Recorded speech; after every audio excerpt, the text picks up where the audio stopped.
All right, hello and welcome to lesson 3 of Last Epoch University, an ongoing series where we'd cover just about everything we can think of, I think, at this point with Last Epoch, starting from more basic concepts or starter concepts all the way to much more advanced things. Right now, we are still in a pretty basic level, so we're going to cover loot today, also known as gear or itemization. I'm going to cover pretty much everything you need to know as a newer player on how the loot slash gear slash itemization works in Last Epoch, so you have a good understanding of what you're looking for, how it's all gonna come together, and yeah, make more informed decisions as you're looting items on the ground. Okay, let's go ahead and start it. So the first thing you need to know is how many gear slots there are currently: the helmet, the amulet, the body armor, 2 rings, belt, gloves, boots, relic, weapon, and offhand, for a total of 11, plus idle slots and blessings, which we will cover later in this lesson. So it looks like this on your character sheet. Here's your helmet, your amulet, your weapon, and your offhand if you're not using a two-hander like I am, your body armor, your 2 rings, your belt, your boots, your relic, your gloves, and your idle slots. There are also base types to all of your gear, all of your non-idle gear and non-blessing. So each gear having the base determines the type of item it is, so whether it's a gloves or boots or whatever, and an implicit stat or stats. For example, this helmet has 70 armor and 34% increased void damage. That's because it's a shadow helm. This unique here is a copper plate, which gives it 114 armor and 7% lightning resistance. And this belt here is a bronze belt, gives it armor and potion slots. The base will always have the same implicits. So, for example, the armor and potion slots will always be on the copper belt, but they usually have a stat range that the implicits can roll in. So, again, back to the bronze belt. If I press Alt, I can see what the stat range is. So the potion slots are locked in 4 to 4. We'll always roll 4 potion slots. But the armor is 50 to 100. This one in particular has 52 armor, so it rolled pretty low. The shadow helmet has a 70 to 70 range in armor, so it'll always roll 70 armor. It has a 30% to 60% range for increased void damage, and we rolled 34%, so again, we rolled this one pretty low.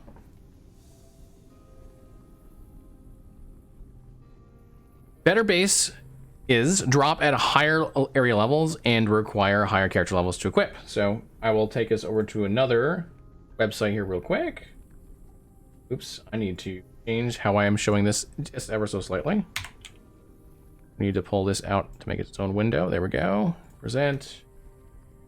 And now we can do that. Okay, so for example here, Shadow Helm has a requirement of level 42. So you won't see this until you reach level 42 areas, like the monster area level. If we go into more helmets here, you can see they each have their own, like level 1 here. Down here, let's go to let's see, another sentinel item. Steel cap has got a level 28, and the higher tier stuff we've got celestial helm. That's actually not sentinel. We've got winged helm here, which is a level 70, so you won't see this until you get to area level 7, and you can't wear it until level 70 either, so it won't drop until area level 70, and you can't wear it until your character is level. Cover that a little bit more. Okay, helmet, body armor, and relic are class-specific base types, and others are universal. So you saw here, as we were covering this, I was looking at stuff that's specific for each class, like celestial helmets for mage, winged helm for sentinel, that being, these are helmets, so that's one of those particular slots. But if I go into gloves, for example, you'll see there's no class requirements. Every class can wear all of these gloves. Same is true for belt. Every class can wear all the belts, but if I go into body armor, it's got class specifics again. Yeah, PowerPoint presentation is all Hawthorne, absolutely. All right, now let's talk about affixes. All but unique items can have up to 4 affixes, 2 prefixes, and 2 suffixes. The uniques have predetermined affixes, and we'll cover that later. Prefixes are usually offensive or utility stats, and suffixes are defensive. Affixes have predefined gear slots. So some fit in many, others only one. Let's stop there for a second and cover all of these ideas here, those concepts. So, for example, here I've got this helmet here, the Sentinel's Shadow Helmet of Endurance, and the Ox. By the way, the naming system tells you what affixes are on it. So Sentinels, in this case, is the mana gain on Rarities. Shadow Helm is the base. Of Endurance is that Endurance affix, and the Ox is the health. We can also press Alt and we can see what our prefixes, what our suffixes. The mana gain on Rarities is a prefix and it's a utility item. It's also class specific. The suffixes are both defensive. We go here with this Shadow Helm and we have 2 suffixes and they are both defensive. Let's see, do I have an offensive one? Here we go. We have offense / utility here, a prefix, another prefix, and a suffix that are defensive. And if we look at a unique, we see there's like no prefix, no suffix, because these are all very specific affixes to that unique.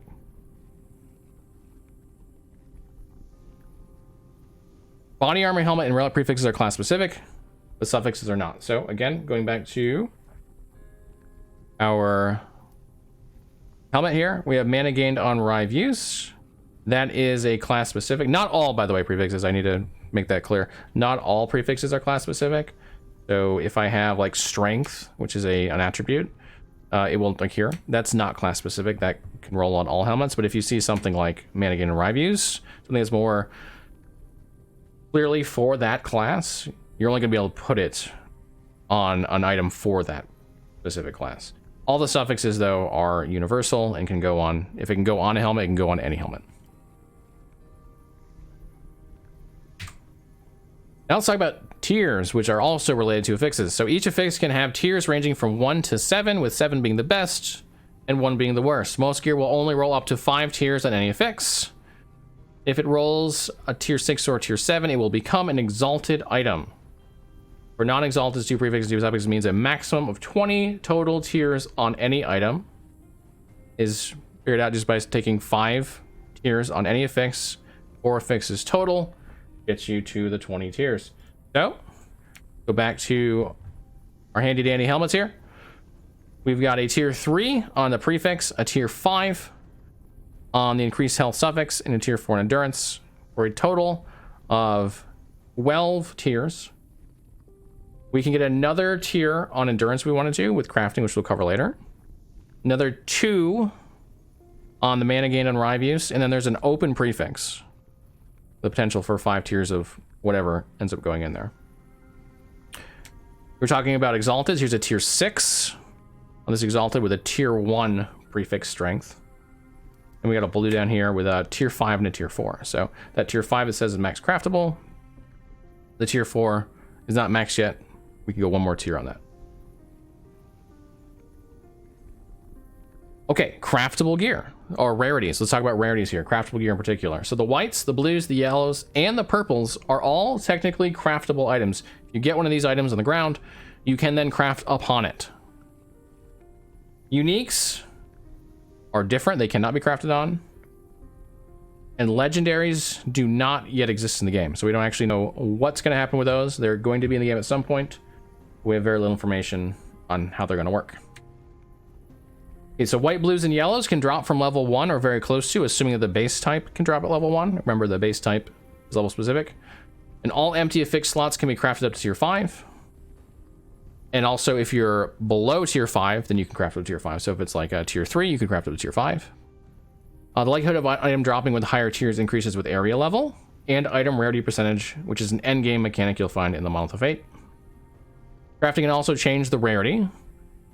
For example, crafting a new affix on an item with 2 affix changes it from blue to yellow. Again, back to our handy little helmets here. We've got a blue item here. You can see it has 2 affixes on it. We have a yellow item here. It's got 3. If it had 4, it'd also be yellow. And the blue would also be blue if it had 1 affix on it. And the white has no affixes. Will always have no affixes on it. Did I miss anything on that? Oh yeah, it's crafting. Let's try that. So I take this blue here, and I crafted a prefix on it because it's got 2 suffixes right now. I crafted a prefix on it that would give it 3 affixes, and this would actually change to yellow. Here, put vitality on it. Make sure I get this crafting, and it's now yellow, just like that.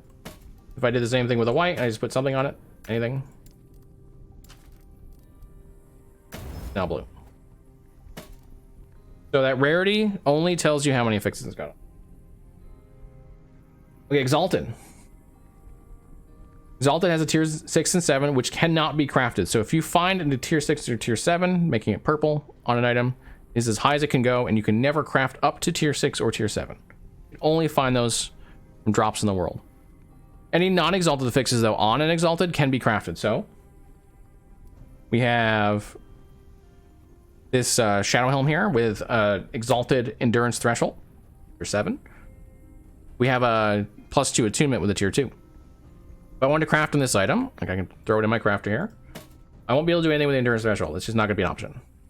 It's already as high as it can possibly go. If it was a tier 6, that would still be the case. So we have this tier 6 here. I can't craft on that. It's as high as it can possibly go. If I had a tier 5 in here, that'd also be the case. It can't go any higher. But I can craft everything else on here. So if I want to add more strength here, I can do that. If I wanted to add on a suffix or a prefix, I have available slots there. I could do that. I could put on health. Or I could put on a prefix vitality. All that's still available on Exalted. The only thing in Exalted you cannot craft on is the Exalted affix or affixes themselves. Tier 6 items, tier 6 Exalteds, drop from area level 55 plus, which also lines up with the beginning of the Monolith of Fate. So Monolith of Fate starts at 55. Tier 7s can drop from area level 90 plus. You can have multiple Exalted affixes on an item. It is rare to see that. It's quite rare. I've gotten several with 2. I've never seen or even heard of one with 3. And it is technically possible to get 4 Exalted affixes on it, although it's astronomically unlikely. You can technically get it. You also cannot gamble for Exalteds. We'll cover gambling a bit on this lesson. Okay, uniques are specific items similar to D3 legendaries or PoE uniques. If you're familiar with those two item types in those games, you'll be very familiar with how uniques generally work in this game. The affixes are predetermined, but many affixes can roll a range of values. So, for example, I have this Fractured Crown here. We have Spell Crit Multiplier, we have Increased Mana, we have 29% of damage dealt to mana before health. Those all have ranges though. 70 to 130 for the Spell Crit Multi, 15 to 30 for the mana, and 20 to 50 for the damage dealt to mana before health. We also have this You Have No Ward affix that has no range in it. Just a binary. You have no ward, so no need to roll ranges on that. Some uniques drop off of certain bosses, others are random world drops. In fact, the Fractured Crown is a particularly unique item, as you actually have to craft that, but it's very unusual. Most things are either a particular boss, usually, but not always in the Monolith of Fate. The endgame system they have their own loot tables, and then random world drops for others. If it's a boss droppable unique, it's only a boss droppable unique, and if it's a random world drop, then it is not directly in the loot table of a boss, although a boss can drop any of the random world drops. It won't have a like almost guaranteed or a high level probability of dropping any particular unique. Not all uniques have the same drop rate. That's both true for bosses as well for random world drops. So each boss has a number of uniques. Some are more likely to drop and others are less likely to drop. And then world drops have their own rarities. Some are very unlikely to drop and some are much more common. Random world uniques can also be gambled, whereas the boss ones cannot. The only way to acquire them is through killing the particular boss that drops that unique and hoping he drops it. But if you have world drop uniques, you can gamble those if you gamble the right base type. We'll cover that too in a minute. Okay, let's talk about idols. Idols are similar to charms in Diablo 2, but have their own gear slot. So in Diablo 2, you would grab these charms and you would put them in your inventory, and they would take a place in your inventory. They would give you stats, but you lose that inventory space. Last Epoch has resolved that by giving you this area here in which to place your idols. By the way, this is going to be probably changing next patch in the way it's shaped. The functionality will be the same, but it'll have a different shape, which is designed to promote different configurations in here than the ones we generally use right now. We usually use a pretty small amount of configurations. They want to see more variety. Idols are random drops in the world. They're not directly target farmable or craftable. They just drop by killing monsters and opening chests, basically. Some blessings can help, though. We'll cover that a little bit maybe when we cover the blessings thing, but there are certain blessings that will make certain types of idols more likely to drop.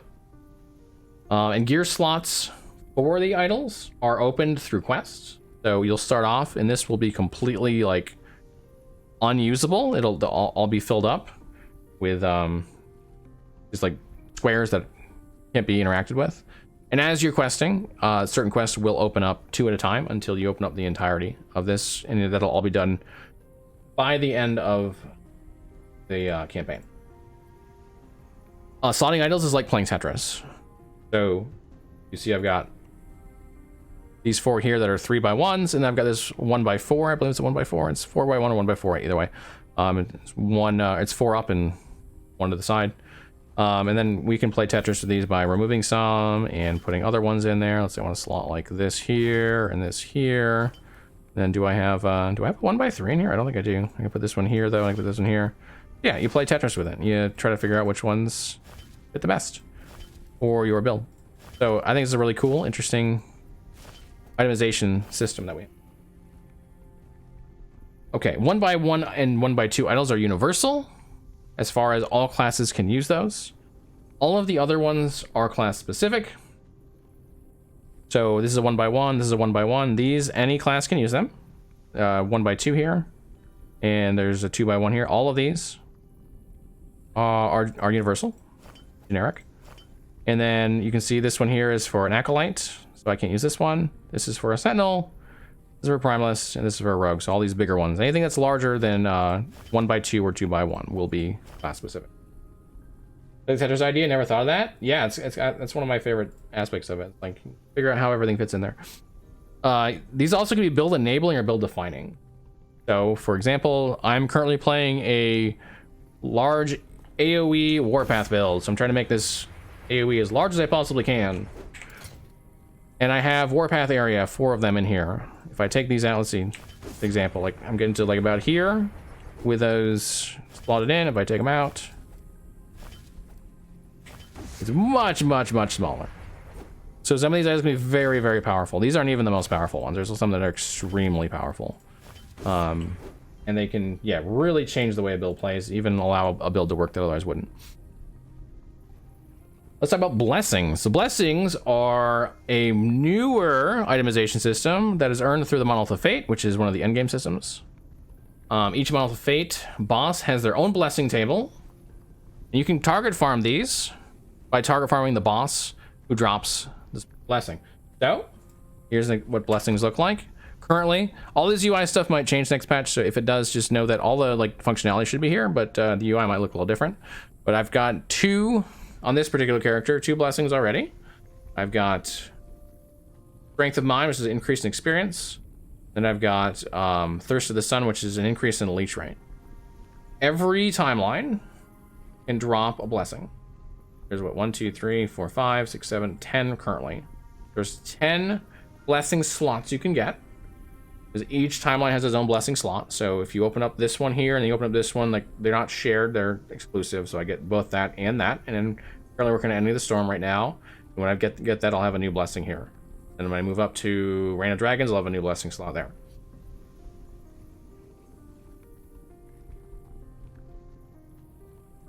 Blessings can be character power utility. You can already see that on my particular character. So I've got this one here, which is more utility. It's increased experience. I can also get idle drop rate. I can get body armor drop. I can get increased gold drop. And then I can have this one, which is character power. These are exclusive. So like if you have a character power, like the Black Sun has this character power blessing, all of its blessings will be character power. So you never have to choose between utility or character power. So all the timelines that drop any character power will only drop character power, and any of the timelines that drop utility stuff will only drop utility stuff. Meaning of life, I can't explain that, sorry. That's beyond the scope of this lesson. Blessings are permanent improvements to the character, so they work outside the Monolith of Fate. So if you pick up blessings in the Monolith, you kill a boss, you get the blessing, you go to the arena, it still works there. You go back to the campaign, it still works there. So they're not only working inside the endgame system that you get them from. Blessings have roll ranges, and higher quality blessings can be acquired in Empowered Monolith of Fate. In fact, to do this, let's go ahead and pull up. Do this. Let's do another third-party tool. So, for example, if I click onto this, I can see a whole bunch of blessings that drop from this particular boss, and I can see that there is a roll range for these particular blessings. And if you look closely, you can also see, let's see if I can get two that are similar on the same page. Armor while channeling here. This is Spirits of Fire level 90. Is a 250 to 400. There's an empowered version of every single timeline though. And so if I was running the empowered version, instead of having 250 to 400, that blessing, if I got the same blessing empowered, it's got 500 to 750. So the empowered versions give much more powerful versions of the same blessing.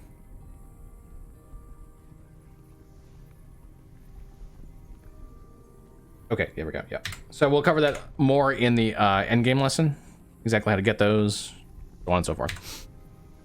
Okay, vendors in gambling are another area where you acquire loot other than killing enemies and opening chests. There are two different types. There's the vendor and the gambler. So this is a vendor. It's got this like armor piece. It just has a shop, and the shop has random stuff in it, semi-random stuff. The stuff is generally geared towards your particular character level. But it's got this semi-random stuff in it, and it updates every 15 minutes or so. Or if you log out and log back in, it will also update. And it's really just a crapshoot what's in here. You won't have uniques in here. You won't have vitals in here. You won't have exalteds in here. So you're only going to see blues, whites, yellows. These crafting materials dropping here too. Render shattering. They're the only crafting material that you ever see. And that's pretty much all you'll get in that. There's also this gambler, everyone's favorite, the gambler. What the gambler has is a large assortment of items. Your weapons, you have your armor, you have your accessories. And when you hover over one of these, you'll see the base item, what it is. This is a silver axe. You will not know how it rolls in the implicit, and you will not know how many, if any, modifiers it will have. It also cannot roll exalted, and you'll never see idols in here, but it can roll a unique. Like if there is a unique silver axe in the game, I don't think there currently is, but if there's a unique silver axe and you gamble the silver axe, you have a small chance of it becoming the unique silver axe. The more rare the unique is, the less likely that is to occur. You also have to be the right character level for that to happen. So an example where you can have the base item in here but not be able to get the unique is Smoke Weaver, which is a level 55 item on a level 1 base item. You can see the base item in the gambler at level 1, but until you're level 55 you can't possibly get that unique. So keep that in mind if you're trying to use the gambler to target farm a unique. You have to be the right character level for that unique. So let's see what happens here when we actually do some gambling. Let's grab a silver axe here. And it rolled magic. And it rolled 2 dexterity on the implicit. We got stun, chance, and health on kill. Roll another one. Let's roll a Naginata. Another magic item. With a really nice melee crit strike chance roll. And chance to poison hit and chance to apply for LT. Roll, let's try. Roll a sheet. And we got a rare on this one. So we got 3 out of possible 4 affixes. With pretty good rolls on our implicits as well. Yeah, so it's really a crapshoot in here, and it's expensive too. Keep that in mind. Like this is 4,100 gold, 2,600. Some of this stuff is especially expensive. This isn't a particular high level character. You'll see stuff that goes for over 10,000 gold in here. So this is definitely a money dump. Speaking of money dump, I should mention both these systems use gold. So like we just said, this like 1,150 gold. Gold is down here. You'll collect gold while you're playing, while you're killing enemies and in chests. This also uses gold. It tends to be a lot more reasonable in price. You have less control over it. 24 gold for this. Be in the thousands if you try to gamble a similar belt.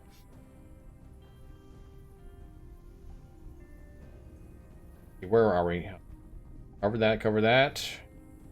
Not roll exalted, but it can roll unique. All that. I'm ahead of myself here. Oh yeah, you can re-roll the gambler's inventory for 500 gold or less at lower levels. So if your lower level will be a good bit less than that, but still in the hundreds. I go in here and I'm like, okay, I wanted silver axes, but now I'm out of silver axes. I can refresh, and that's a thunder axe. There's a silver axe. I got a silver axe. There's 2 silver axes. Refresh worked for me. Refresh again. I can do this as many times as I have money to get the items that I'm looking for. So yeah, so the gambler tends to be expensive, but it's a good way to target a specific base or rare affix. In some cases, it's a way to get a unique that you've had really bad luck with. But it is definitely a gold sink, so keep that in mind. I would not rely on the gambler as my sole source of getting the gear I want. Having a good loot filter set up, which we'll cover soon, definitely helps you find the right items in the world while killing monsters and opening chests. But it's a great way to offset if you're getting unlucky in a particular gear slot, for example, or not getting the kind of affix that you want. You can use the gambler to target that affix. So for example, if I wanted to, let's say there's a relatively rare affix that shows up on body armor only for Sentinel, I could start gambling for Sentinel body armor and hoping that affix shows up. And if it does, I can use the crafting system to try to get that affix off of that item so I can do further crafting with it. That covers everything. Okay, if chat has any questions, feel free to ask them now. If you have any questions and you're watching this on YouTube, you can feel free to post those in the comment section, or you can feel free to join us on Twitch. I stream 5 to 6 days a week, and I'm usually playing Last Epoch, and I'm happy to help out in any way I can. And we also have a Discord that you are more than welcome to ask questions there as well if you'd like to join. Thank you so much for watching. I hope you have a great time in Last Epoch. Keep an eye out for the next lesson. It should be happening real soon. Have a great day.